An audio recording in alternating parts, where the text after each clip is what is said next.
गला 500 चोरी होती 5 दिन आमर मिल पड़ो नहीं देखिया कौन हो मैडम तो छाड़ी जीवे कौटी 500 टଙ୍କା ଥିଲା किए 500 टଙ୍କା नहीं गला भाभी 500 रुपया चोरी हो गया।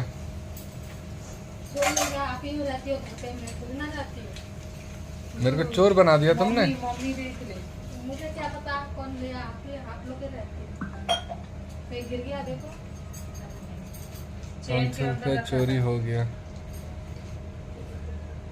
क्या किया जाए। कुछ नहीं कर सकते क्या करोगे बाबा